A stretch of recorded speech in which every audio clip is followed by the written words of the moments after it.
Ju-Hae-won is a bitchless man who has never felt the touch of a woman in his life. The only comfort he had in this world were his parents, who also tragically died in a car accident on a Christmas evening. So now he spends every Christmas walking aimlessly, while other people spend time with their wives and children. This makes Ju-Hae-won feel even more lonely, as he can only look at people who avoid them because of his tall stature. As he is walking aimlessly, Ju-Hae-won notices a man in a Santa costume begging down the street. He feels pity for the old man, so he decides to spare him some money instead of spending it on beers and junk food. The old man feels thankful to Ju-Hae-won and asks him if he has any wishes in his life. Ju-Hae-won suddenly finds the old man to be a bit creepy, so he tries to walk away, but the old man won't let him. Ju-Hae-won can only give up as he lies about winning a lottery ticket. The old man catches his lie and tells him to be honest and say the true wish, hidden deep down his heart. This makes Ju-Hae-won a bit emotional, as he realizes that the only thing he wants in life is a happy family, a beautiful wife, and a cute daughter.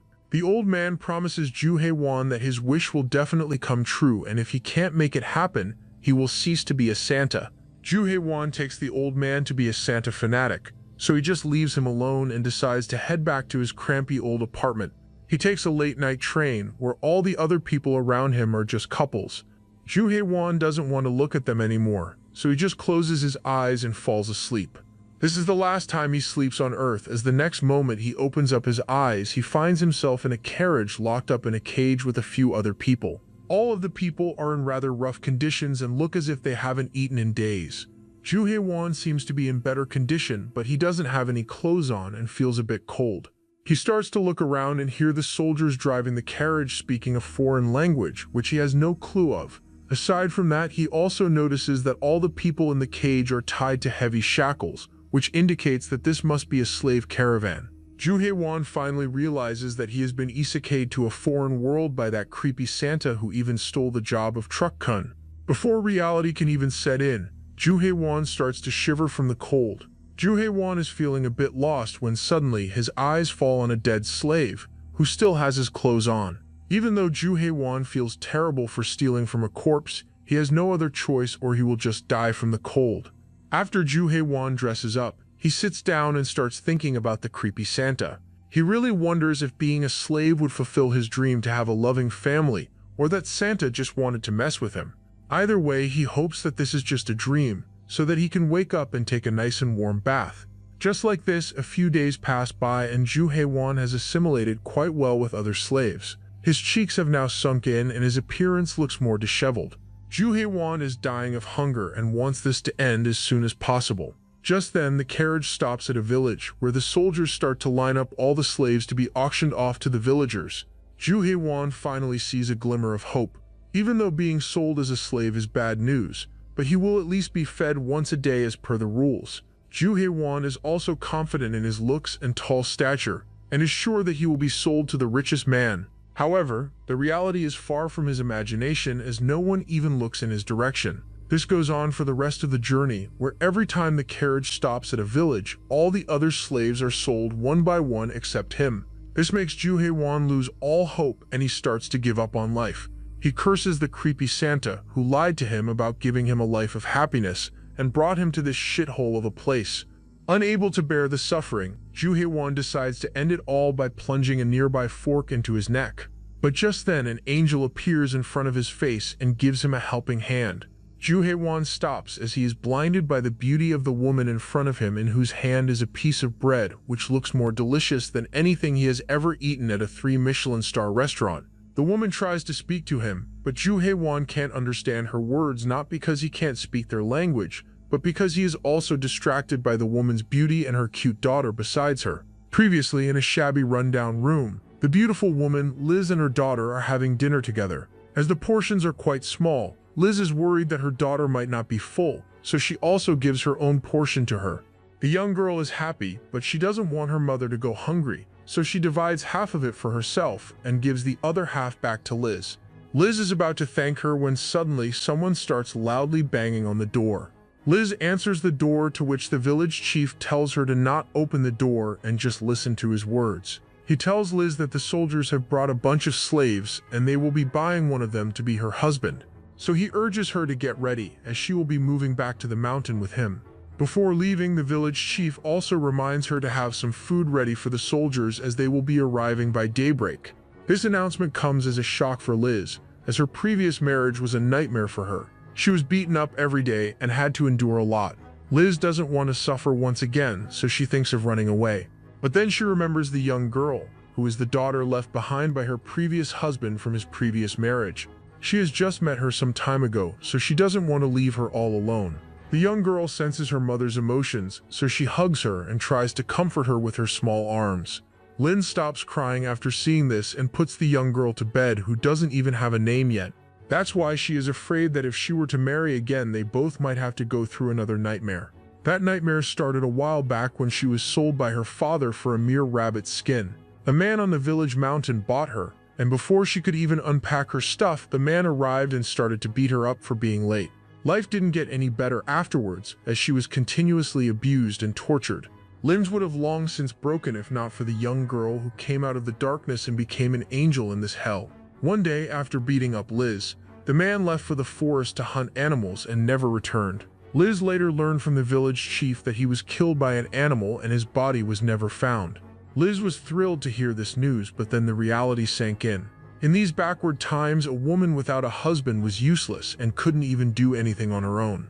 That's why Lynn decided to face her nightmare, as she couldn't give up on her daughter after all. So the following morning, Liz gets ready and even bakes a few pieces of bread. She takes the food and heads outside where the carriages are parked. There her eyes fall onto a man who is trying to unalive himself by putting a fork through his neck.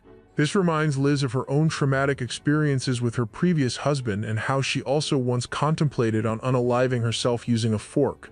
But in the end, she couldn't do it. So Liz doesn't hesitate to run towards the man and stops him from unaliving himself as well. She then looks at his sunken cheeks and disheveled hair and offers a piece of bread to him. But before Liz can say something to him, the village chief arrives and tells her to go back to her hut and that he will handle the purchase of the slaves. Liz and the young girl take one last look at the man and then leave. The man is none other than Ju Hae-won, and he can't believe that someone just offered him a piece of bread when he was literally about to unalive himself. Ju Hae-won forgets everything else as his mind is solely focused on the food. But before he can even take a bite of it, the soldiers kick him out of the cell and present him in front of the village chief. Ju Hae-won and two other slaves kneel on the ground as the soldiers surround them. Just then, a soldier grabs a knife and cuts into their arms to make them bleed. He then smears their blood over two pieces of paper which start glowing in dim blue light. Ju Hae-won is shocked to see this, as he wonders if this is some sort of magic. This makes him even more curious about this world where slavery is still legal and people can even use magic. After the contracts are signed, a soldier mumbles something into the village chief's ears, who nods in response before walking towards Ju Hae-won to check on his condition. Meanwhile, the mother and daughter duo arrive back at the hut where a woman from the village gives them supplies for a few days and tells Liz that her new husband doesn't know their language, so she might have a bit of problem communicating with him. The woman notices that Liz is still traumatized, so she informs her that her new husband might be a commoner, but his hands are as soft as the nobles. She also assures her that no one liked her previous husband, and they only tolerated him because he was a mountain keeper. So she tells Liz that if her new husband is also good at this job, they might just be able to live comfortably for the rest of their lives. Liz tells her that she doesn't need her husband to be good or anything, as she just hopes that he won't be a violent man. Just then, the village chief opens the door and brings Liz's new husband inside the hut. Liz is surprised to see that it's the same man who was about to unalive himself a few moments ago.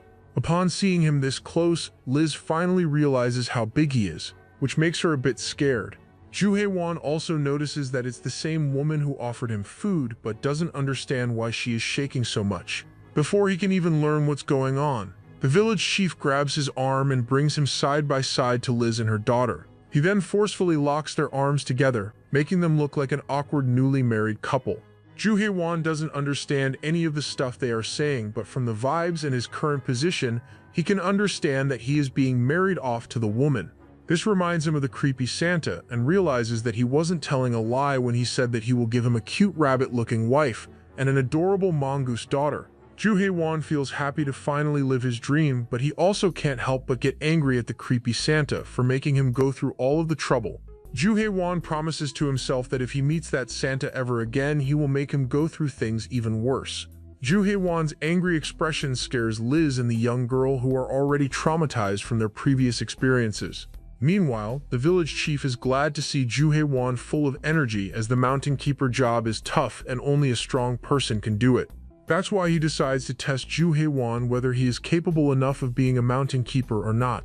So he sends a villager in front of Ju Hae-won, who tries to test his strength through handshake. Even though Ju Hae-won doesn't understand their language, he can feel their intentions, so he makes sure to put his whole strength in it. The villager instantly regret the challenge, as Ju Hae-won almost broke his hand and he didn't even look like he was trying either. The village chief is satisfied and decides to move on to the next step, which is to test his hunting skills. The chief hands a bow over to Ju Hae-won and asks him to shoot a wild rabbit. Ju Hae-won has never held a bow in his life and has only seen the people at Olympics use it. He tries to mimic their form and shoots an arrow which barely misses the rabbit. The village chief is still satisfied with his bow shooting skills and claps for him. Ju Hae-won is still unsure what is going on when suddenly Liz and the young girl walk up to him with a basket in her hand. Ju Hae-won finds her to be extremely beautiful and can't believe that she is his bride now. This makes Ju Hae-won blush, which makes the village chief realize that this guy has never been around in his life. So he decides to leave them alone so they can get used to each other as soon as possible. With no other person besides them, Liz becomes even more anxious as she doesn't know how to deal with her new husband. But she knows that she still has to perform her duties as a wife, so she spreads a cloth for them on the ground and takes out the food from the basket to serve him. She also serves a portion to the young girl and takes some for herself as well. Things are quite awkward as they eat around each other, but Ju Hae-won doesn't know how to fix that as well. He can't speak their language, so he can't even introduce himself. This makes him curse out at that creepy Santa even more, who dropped him in a random place like this. But he is still happy, as he would have never had a family like this without Santa's help. After they finish their meal, the village chief returns to take them to their mountain cabin. The path to the mountain is long and steep, which tires a pair of malnourished mother and child. Ju Hae-won notices that they are both struggling, and decides to help them, as he is the man of the family after all. He approaches Liz, who instantly becomes scared, wondering what he is trying to do. Ju Hae-won is a gentleman who would never touch a woman without her consent, but now that he can't speak the language, nor he has the time to explain, so he just picks both of them up and starts walking to the top. As he is walking, he realizes how malnourished they must be to be this lightweight. This makes him even more motivated to learn the language, so that he can communicate with them better and have them eat good food to grow big and healthy. Even though Liz doesn't know what he is thinking, she can feel the determination on his face. This softens her guard against him, as she even starts brushing off the sweat from his face. Soon, they all arrive at the top of the mountaintop, where Ju Hae-won thanks the village chief for showing them the way. After the village chief leaves, Ju Hae-won turns to the mountain cabin where he will be living from now. The shabby cabin is in terrible condition, which makes Ju Hae-won shiver as he realizes that he might need to sleep in the cold again. While cursing the cold, he enters the cabin and finds Liz standing inside, devastated with tears in her eyes. He wants to ask her what happened, but Liz runs past him, leaving him standing there all alone. After running away for some time, Liz stops by a lake where she reveals the reason why she ran away earlier. As it turns out, someone has broken into the cabin and had stolen everything, whether it be crockery, table, bow, hammer, knife, and even their farming hoe. With everything gone, she can't even fix the broken cabin, which means they would have to sleep in the cold, completely defenseless to wild beasts. As Liz is feeling hopeless about the future, Ju Hae-won appears and is happy to finally find her. He notices that Liz has been crying all this time, so he sits beside her and puts his hand on top of her head to console her. Even though Liz can't understand his words, she can sense that he is trying to console her. This makes Liz happy, but she still feels helpless as she doesn't know how they will survive in this harsh place. Their cabin is all broken down, and her new husband doesn't look like someone who has ever done manual labor in his life. But that's something she can even do herself. But the real problem is the lack of food. As for that, they need to hunt, but Ju Hae-won doesn't look like someone who knows how to handle a weapon. But even though her head is full of negative thoughts, her heart feels at peace. She feels relieved seeing Ju Hae-won and is assured that he will make everything right for them. These feelings overwhelm Liz, and tears stream down her face. Ju Hae-won lets her bawl out for a while as he tells her that in his original world he lost his parents when he was still young. Even though the world felt hopeless, he still managed to push through, and he is glad that he did that because otherwise he wouldn't have met her. That's why he wants to make sure that she and her daughter are both protected and well provided for their entire life. Linz can't understand what he is saying, but she knows that he cares for her. This makes her completely let go of her guard as she hugs Ju Hae-won and lets out all of her stored up emotions. But when the young girl sees her mother crying, she believes that Ju Hae-won must have bullied her like her previous father. So she tries to protect Liz and take her away from Ju Hae-won, but he pulls her in and gives her a hug as well. Ju Hae-won still doesn't know who the young girl's father is or why Liz gave him food, but he knows one thing, that they are his family now. So he promises to himself that he will become the best husband and best dad and give them the best life ever so they will never have to cry again. So after the family is done with trauma bonding, they return back to the cabin. There, everyone sits in silence awkwardly as they don't know how to progress things after crying in front of each other. Ju Hae-won eventually decides to break the silence by introducing himself to them. Since they can't understand Korean, he just pronounces his name slowly, so they can understand what he is saying. Yue, fortunately, Liz and the little girl are both clever and they immediately get his name right. He then points at them to tell him their names as well. Liz goes first and introduces her name and how to pronounce it. Ju Hae-won praises her name and then turns to the little girl and asks her to introduce herself as well. The little girl remains silent as she was never named by her previous father. Liz also didn't name as their life was already too hectic after that man died. Ju Hae-won can't imagine someone not having a name, so he decides to name her instead. He thinks about a few names and eventually picks out Dorothy, as it's the name from one of his favorite childhood stories, The Wizard of Oz. The little girl likes the name very much, and thank you Ju Hae-won for giving her such a pretty name. Ju Hae-won also feels happy for her and hopes to give her the life of a princess just like how Dorothy had in the books. Later in the evening, Ju Hae-won is outside splitting logs that will be used for burning at the fireplace for the night. Lin stands a bit far away from him as she recounts all the things that have happened today. She silently mumbles his name, which sounds so elegant even though it's from a language that she has no idea of. This makes her curious who Ju Hae-won really is and where he comes from. Ever since she was born, no man has ever treated her right, whether it was her father or later her husband. That's why she can't understand why Ju Hae-won is so kind to her. While Liz is lost in her thoughts, Ju Hae-won notices her standing in the distance, so he waves at her and even shouts her name. This brings her out from her gloomy thoughts as she closely takes a look at Ju Hae-won for the first time. She notices that he has black hair and black eyes, which sounds similar to the legend that she heard recently. In that legend, it is mentioned that a faraway kingdom was at war, so they decided to summon a hero from another world, and that hero also has black hair and black eyes. But she quickly dismisses these thoughts as no hero would ever be in such a rundown village like this, moreover becoming someone's slave. As she is thinking about his identity, Ju Hae-won has already made his way towards her, and upon closely examining him, she realizes that his hair and eyes are more towards the brown shade, so he is just a normal bloke who is just a bit taller than most people. This puts her heart at ease, which also makes her a bit embarrassed as she doesn't understand why she would even feel something like this in the first place.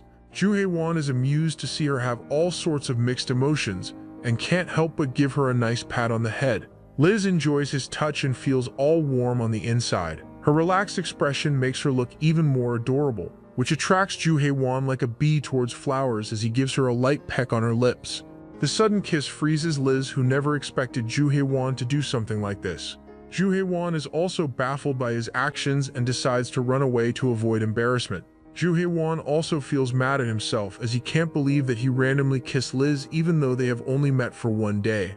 As he is thinking about how to address this situation, he realizes that he has walked way too deep into the forest. He looks around to see any path leading back to the cabin, when suddenly he feels a heavy pressure behind him. Ju Hae-won slowly turns back and finds a menacing wolf nearly his own size standing in front of him. Ju Hae-won is scared out of his wits. He struggles to choose whether to escape or stay there to fight the wolf. He grabs the stick on the ground firmly and prepares himself mentally for the battle. The wolf is also prepared to hunt its target, so it immediately lunges on Ju Hae-won, who only has a stick to defend himself. Ju Hae-won blocks the attack by putting the stick between himself and the wolf. The wolf's teeth are stuck in the stick, so Ju Hae-won uses this opportunity to land a solid punch on the wolf's face. This makes the wolf extremely furious, who bites down into the stick so hard that it breaks into 2 pieces. With its jaw freed, the wolf is able to use its deadly set of teeth once again. Ju Hae-won also knows that defense isn't an option anymore, so he decides to strike the wolf first, but the wolf blocks his punch by biting down into his arm, which leaves a gaping wound onto his wrist.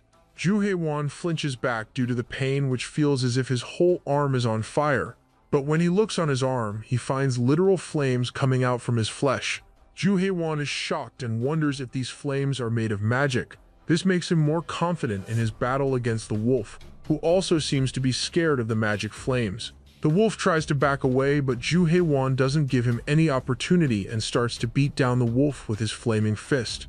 Punch after punch, the wolf continues to howl, but Ju Hae-won doesn't show any mercy and continues to beat it down till it's completely silent. After the wolf is taken care of, Ju Hae-won falls onto the ground and tries to recover his stamina. While he is catching some breath, he looks at his arm, which was literally on fire a few moments ago. He tries to find any marks of injuries or burns but can't find them anywhere, which makes him wonder if he was really able to use magic without any guidance. This reminds him of those novels that he used to read in his free time, so he tries to recreate the magic by calling out various spells such as Fireball, Firestorm, Firewall, but none of them work. He even tries calling an incantation that he read in the novels, but even that doesn't work. In the end, Ju Hae-won gives up as he realizes that there must be a trick behind using magic at his command. But he is 100% sure that he definitely possesses magic because his arm that was supposed to have a gaping wound is now completely healed. Ju Hae-won wants to learn to control his magic as soon as possible, as this will not only make him a more capable hunter, but he will also be able to heal his family, especially since there is no doctor on this mountain. Ju Hae-won clenches his fists as he promises himself to quickly get better and stronger so that he can protect his family and provide them with a much better life. He doesn't want to be called a curse anymore, someone who brings death to everywhere he goes. He still remembers that after the death of his parents, his grandfather took him in as his close relatives weren't willing to take him in. But right after taking him in, his grandfather also died very soon, which caused all of his cousins to beat him up for being an evil creature who is plagued by a curse which kills everyone who takes care of him. Ju Hae-won throws these painful memories at the back of his head, as he has more important work to do. He quickly wants to take care of the wolf, as its blood might attract other predators. So he picks up the wolf on his shoulders and takes it back to the mountain cabin to process it and turn it into meat for his family. Back at home, Liz and Dorothy are preparing for dinner, when suddenly they notice a wolf head glaring into the window. Dorothy starts to cry as the predator is far too scary for her. Liz hears her cries and immediately grabs a knife to protect Dorothy from the danger. Liz scaredly looks out of the window and is relieved to find that it's only Ju Hae-won who is carrying a wolf on his shoulders. But then she notices the injuries on his face and rushes outside to check on his condition. It doesn't take much for her to realize that Ju Hae-won must have faced a great danger, or otherwise he wouldn't have been this badly injured. Ju Hae-won tries to calm her down as he explains that it was just a few minor scratches, and that everything is fine now.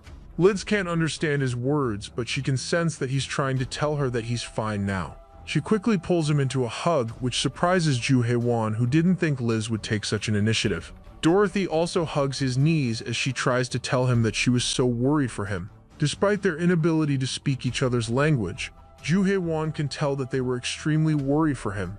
This also makes him sad as he promised to himself that he won't make them cry, but it hasn't even been a day and he already broke his promise. The following morning, after everyone calmed down, Ju Hae-won starts to process the wolf by skinning its hide and separating the meat from its bones. Ju Hae-won used to watch his grandfather, who was fond of raining animals and often butchered some by himself for special occasions. So even though he knows the basic techniques, he realizes that butchering is far harder than his grandfather made it look in front of him. But even though it's hard, he still has to do it for his family. So he is about to get back to work when suddenly, Liz enters the barn and gives him a basket to put all the meat inside of it. Ju Hae-won is happy to receive her help and wants to thank her. But his pronunciation of the language is very awkward, so Liz helps him pronounce it correctly. Liz feels very happy as no one has ever thanked her before in her life. This also makes Liz realize that she had so many first-time moments with jujutsu, whether it be her first thank you, and previously even her first kiss. But this also makes her wonder whether it was also Jujutsuma's first kiss or had he kissed another woman before in his life. As a woman, she can't help but feel jealous of whoever had Jujutsuma's first kiss. This makes her a bit sad and her heart can't help but wander into wrong directions. But she forces herself to come back to reality as she still has to help Jujutsuman in putting all the meat into the bucket. But Jujutsuman doesn't let her do any of the dirty work, which makes Liz even more confused, as this is supposed to be a woman's job and yet Jujutsuman is doing it as it's natural for him. But just then, Jujutsuman walks over to her and leans closer to her face. This makes Liz's heart race in excitement as she wonders if he is going to kiss her on the lips once again. Liz instinctively closes her eyes, but Jujutsuman only kisses on the forehead, which makes her look all stupid for expecting a mature kiss. Jujutsuman notices this small detail, so he leans forward once again. But this time, Liz forces herself to keep her eyes open as she doesn't want to fall for the previous trick once again. However, Jujutsu never intended to trick her this time, so he goes straight for her lips, which shocks Liz, who didn't expect him to kiss her out of nowhere. Liz is already embarrassed enough, but then her eyes fall onto Dorothy and wonders if she saw them. Unable to contain her embarrassment, Liz runs away from the barn like a Looney Tune character. Now that Liz isn't there to help him, Dorothy feels the need to help Jujutsuman.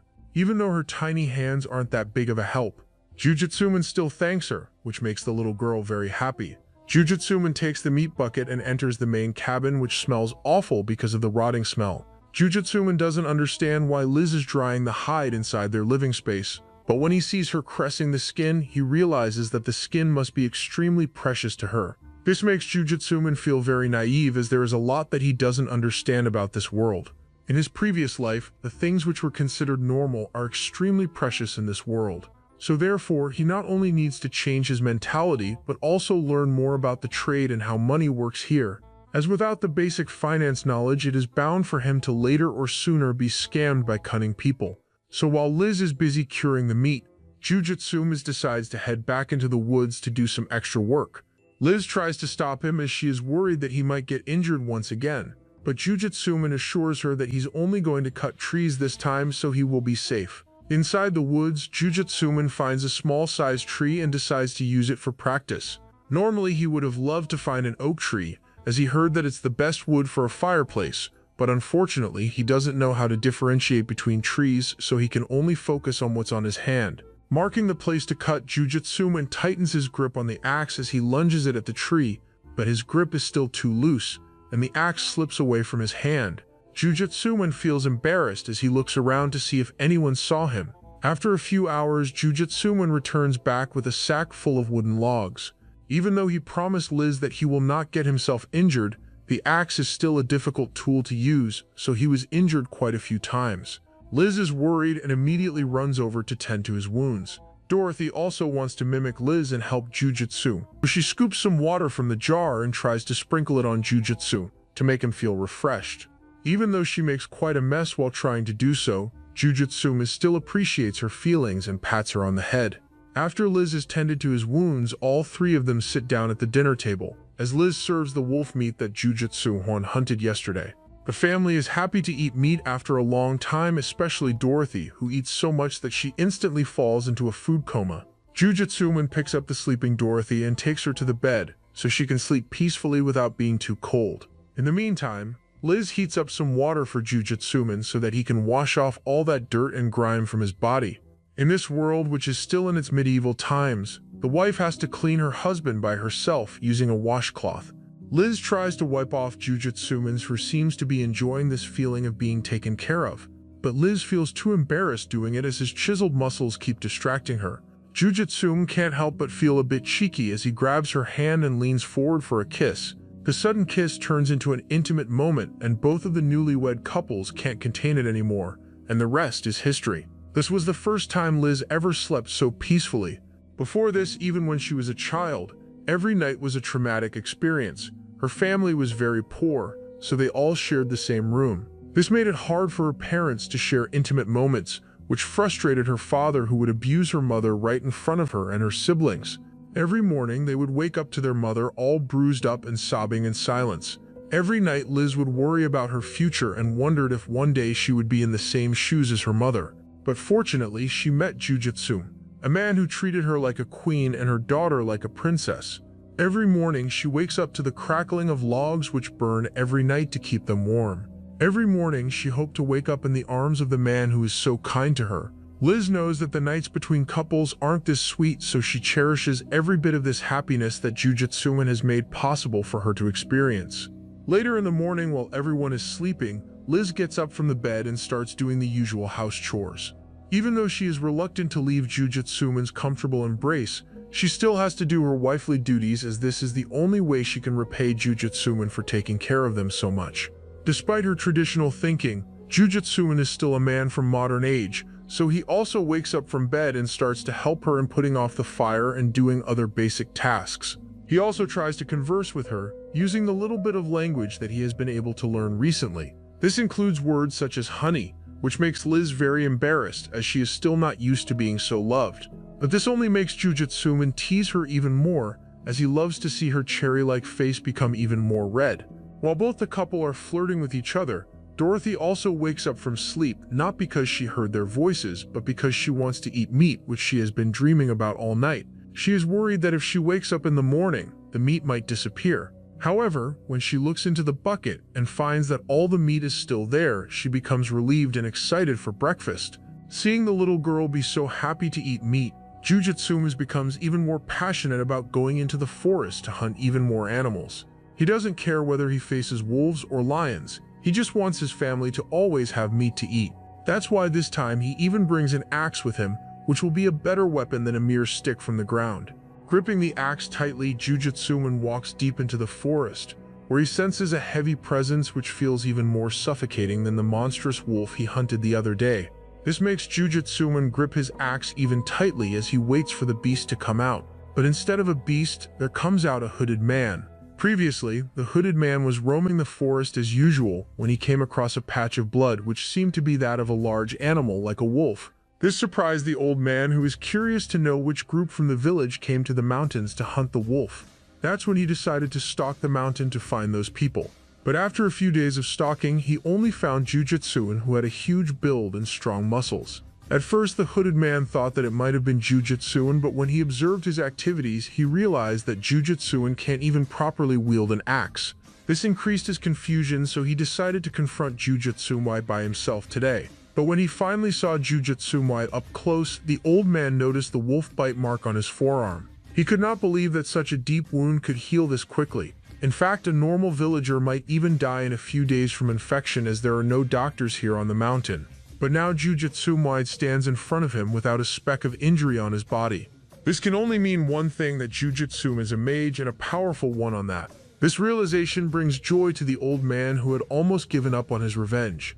But now that he has found Jujutsuman, who is a talented magician, he knows that if he plays his cards carefully, he might finally be able to have his revenge. The hooded man might seem old now, but back in his youth, when he was still full of energy, he decided to become the mountain caretaker for a noble's territory.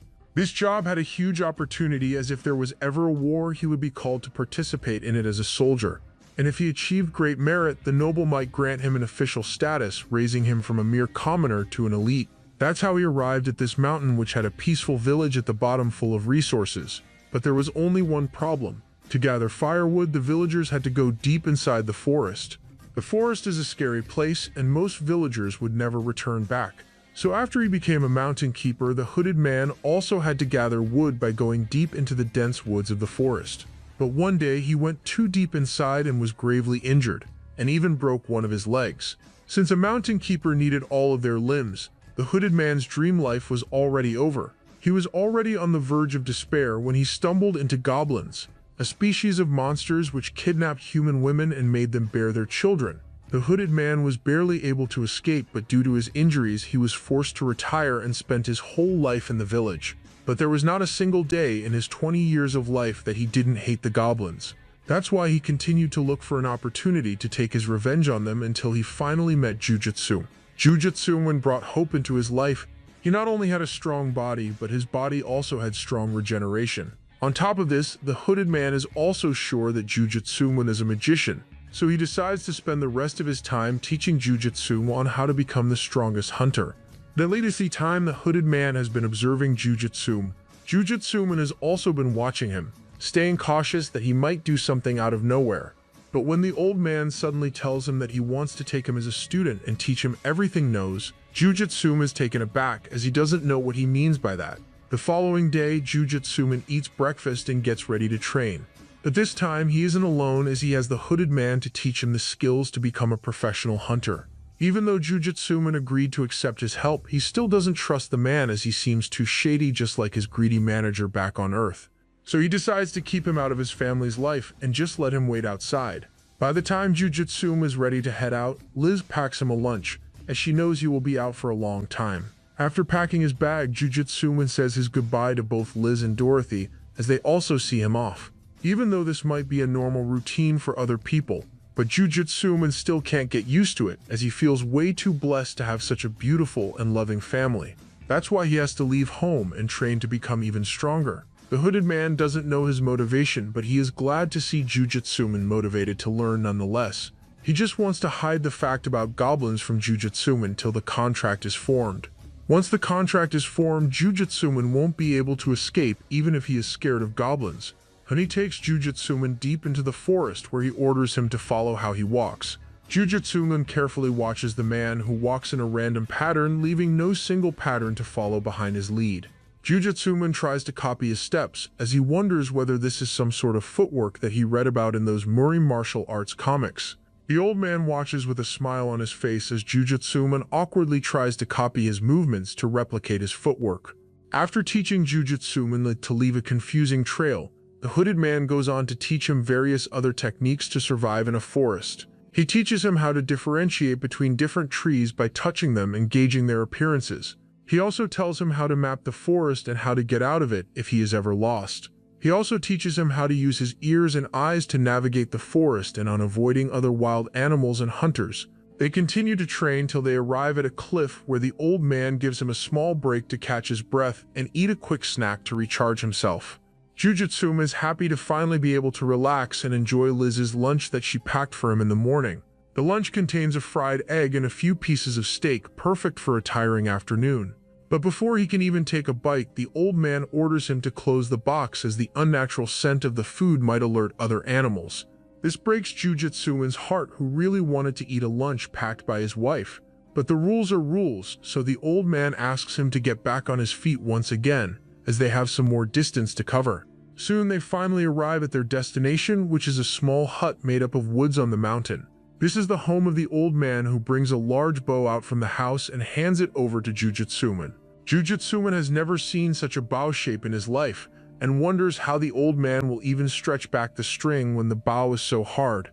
But the old man proves him wrong by easily stretching the string and shoots an arrow at the tree, which nearly cuts right through it. This shocks Jujutsuman, who didn't expect the old man to be this strong. The old man then orders Jujutsuman to take his bow and shoot just like he shot before.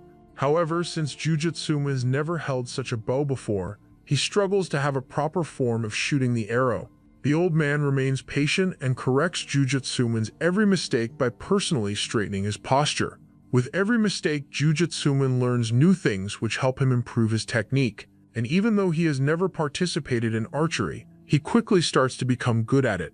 While Jujutsuman's busy training with the hooded man, Dorothy wakes up from a nightmare about her childhood. She fears that Liz and Jujutsu might leave her in the future just like her previous mother and father did. After waking up, she immediately runs to find Liz but can't find her anywhere. This makes her fear come out once again, as she is worried that they might have really left her, so she runs to check on the meat, but it's still there in the bucket. This calms her down, but she is still worried about Liz, so she starts looking around when suddenly she hears loud noises outside. Dorothy quietly looks outside from the window and finds Liz getting bullied by 3 men from the village. She recognizes the group as they also used to beat her real father, who then used to take his anger out on her and Liz. This makes her worried that they might beat up Liz as well. She wants to help her, but she is also too scared to do anything. Meanwhile, Liz tries to explain to the men outside that she hasn't stolen anything and that everything was hunted personally by her husband. But the 3 men don't accept her claim and call her an evil witch who caused the death of her previous husband, and now that they have wed her to a new one, she is trying to have him killed too by stealing other people's food. But no matter how much Liz tries to explain to them, they kick her away and break into the house to search for themselves. There they find the wolf's skin, which excites them a lot as it can be sold for a lot. They also found a lot of cured meat in the bucket, which makes them wonder if that slave really hunted a whole wolf by himself. They are about to take away everything, but Liz stops them and tells them that she won't let them get away stealing her husband's prized possessions. This makes the three men even more angry as they badmouth her for staying silent when she had no husband. But now that she has a new one, she suddenly has gained the courage to speak against them. So without caring for her at all, one of the men punches her down and tells the other two to grab everything valuable and leave. Linz falls down and is about to stand up when she notices Dorothy hiding under the bed. Linz knows that if she continues to stay down, they might find Dorothy as well and hurt her too. She is struggling with what to do when suddenly the red-haired man asks the blonde man what would happen if the mountain keeper were to hear what happened to his wife. The blonde man also doesn't want to offend the mountain keeper, so he decides to shut her up for good and then burn down the cabin, so no one will be able to guess what truly happened. The other two men smile after hearing this as they realize that they were worried for nothing, as the mountain keeper can't even understand their language, so there is no way he will ever get anything useful from his wife after he is done with her. Dorothy, who is hiding under the bed, can only watch the bad men take her mother away. After they leave, she quickly comes out and starts shouting Jujutsuman's name, hoping that he will hear her and come back to save Liz. Back to Jujutsuman, he has just finished his training and is about to return home when he hears someone's crying loudly in the distance. Jujutsuman stops everything and runs towards his house as he is worried that something might have happened to Dorothy and Liz. As he is running back home, he stumbles into the three men who are forcefully taking Dorothy away with them. Jujutsuman loses his mind after seeing this and lunges towards them like a mad animal. He first punches the red-haired man, who is instantly knocked out cold. He then turns to the fatty and delivers a knee to his face, which blows out his nose. Lunzira, the blonde man, is the fastest of them to react, so he tries to punch him from the side, but Jujutsuman dodges the punch and throws the man onto the ground. He then throws a strong punch on his face, and then stops as he realizes that he has been acting like a wild animal. But the blonde man doesn't appreciate the sympathy, and he grabs a nearby scythe to attack Jujutsuman while he is distracted. But Jujutsuman acts timely and grabs his arm before the scythe can touch his neck. He is about to break his arm in two when the old man stops him and reminds him that his daughter is watching him and is scared out of her wits. Jujutsuman becomes scared after hearing this. He wasn't even this scared when he saw the wolf. He turns to look at Liz, expecting her to be scared of him as well. His eyes, which were full of madness a few moments now, look as if he is about to cry. Liz can't lie to him that she wasn't scared at all, as watching him hit those men like a mad animal reminded her of her previous husband, who also used to her just like that. This scared Liz into thinking what she would do if Jujutsuman also beat her like this one day. But when she looks into Jujutsuman's eyes, what she sees is not rage but a deep concern for her and his family. This assures Liz that no matter what happens, Jujutsuman would always protect them, and that she was scared for no reason. That's why Liz grabs Jujutsuman's hand and places it on her face, trying to feel his warmth. She can feel Jujutsuman's kindness, so she returns the same by thanking him for protecting her from the evils of the world. Jun Yuihuan hugs Liz, who also wraps her arms around him. While the couple are enjoying their romantic moment, their gaze falls on Dorothy and remembers that they completely forgot about their daughter, so they leave romance for a while and rushes to see Dorothy, who is shaken up by all the brutal violence. This reawakened her trauma of her deadbeat father, who used to beat her and her mother. That's why when Dorothy saw the three evil men beating Liz up, she became worried that they might also beat her up, which is why she was so scared to come out and help her. Dorothy doesn't want Liz to hate her and leave her behind, so she tries to apologize to her for hiding beneath the bed and not helping her. Liz is heartbroken after hearing her words and quickly takes Dorothy in her embrace. She hugs her tightly and assures her that she didn't do anything wrong. Liz also tells her that she is proud of her for being sharp-minded to quickly hide from the danger.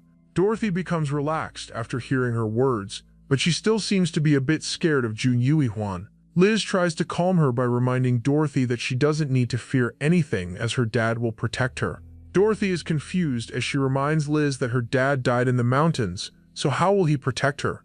Liz can't help but laugh at her innocence, so she corrects her that she is talking about Ju Yuhuan, not her deadbeat abusive father. Dorothy doesn't understand how Ju Yuhuan can be her father, to which Liz replies that she is her stepmother, which makes Ju Yuhuan, who is her husband, a stepfather to Dorothy. Dorothy becomes excited after learning this, as she can't believe that Ju Yuhuan is her new father. To her, Ju Yuhuan is the best man in the world, who is not only tall and strong, but he is also very kind. Dorothy could have never imagined that after losing her previous deadbeat father, she would gain a handsome father like Jun Yue. So she quickly runs out of her room and starts calling him daddy. Jun Yue doesn't understand what Dorothy is saying, but he can feel that it's somewhat closer to father, so he lets her bump into him, as she hugs him tightly, not willing to let go. Ju Yuhuan is as happy as any girl dad can be, so he is about to pick her up, when he smells something a bit weird. It doesn't take him long to realize that Dorothy might have wet herself because of being scared, but he doesn't want to ruin this moment, so he picks her up anyway and lets her hug him as much as she wants. Liz also joins them as the whole family enjoys a moment of peace for a second. But then Dorothy's eyes fall onto the robbers and the bucket of meat that they stole. This makes her forget everything, as she runs like a cheetah to go pound on the bucket. She quickly opens the lid to make sure that all the meat is safe, and after confirming it, she becomes happy as a goose once again. Far away, Jun Yuhuan and Liz can't help but laugh at her antics, as they realize that Dorothy's love for meat surpasses her love for everything. But this only further makes Jun Yuhuan even more motivated, as he can't wait to hunt even more animals, so Dorothy can eat meat every day no matter what. But before that, he still needs to take care of the 3 robbers, so he asks Liz to take Dorothy inside, as he walks towards the unconscious robbers all alone. But before he can do anything, the old hunter stops Jun Yue and advises him to not kill or further injure these 3 men. His words put up the raging fire in his heart, which makes Jun Yuhuan realize that further harming these men might get him arrested, or even worse, he might go back to being a slave once again. But he thanks the old man for his advice, who tells him to leave these 3 guys alone and instead take their tools for his own use. Jun Yue accepts his advice and takes back the tools back home, promising to the 3 men that if they ever dare to come across his path once again, he will leave them a fate worse than death. Later at night, after the whole commotion is calmed down, Jun Yuhuan tends to Liz's bruises as he tries to heal them by using his healing magic. Ever since the last time he fought against the wolf, he hasn't been able to replicate the success, so he isn't confident that it will work. However, the result surprises Ju Yuhuan, as all the bruises on Liz's face completely disappear in a matter of seconds. To celebrate this success, Ju Yuhuan grabs Liz and takes her to the bedroom to enjoy the company of his beautiful wife throughout the whole night. In the morning, the villagers are as busy as ever, as the days of the harvest festival seem to be getting closer. While all the villagers are working, the village chief's wife is cursing at her husband because he gave away all the fabric she has been collecting to Ju Yuhuan and his wife. The village chief tries to calm her down by reminding her that they desperately need a mountain guardian, and there is no better person than Ju Yuhuan for that. But his wife is still resentful because she had saved that fabric for 10 whole years. The village chief assures her that the investment is worth it because Ju Yuhuan is a capable fighter and a hunter. So he asks his wife to make good connections with Liz, because if Ju Yuhuan were to ever hunt rabbits, Liz might sell them rabbit pelt at a very cheap price. The village chief's wife becomes a bit relaxed after hearing these words, and decides to trust her husband for once. After she leaves, the village chief's smile turns into a smirk as he didn't tell her the real reason why he gave so much fabric to Ju Yuhuan for free. The real reason is because he noticed a wolf bite mark on Ju Yuhuan's arm, which should have gravely injured him. But Jun Yue seemed to be completely fine and the wound seemed to have healed perfectly as well. The village chief knows that only the healing magic can heal a person this quickly, so Jun Yuhuan must be a healing mage, as there is no other person who can cast healing magic in this whole county, much else this village. This awakens the greed inside the village chief's heart, who realizes that if he were to sell Jun Yuhuan to a wealthy noble, he might be finally able to escape this cursed village and live a happy life of luxuries in a big city. That's why he didn't even tell his wife about this, because he was worried that she might tell other villagers. As of right now, only he and the old hunter named Gus knows about Ju Yuhuan's healing magic.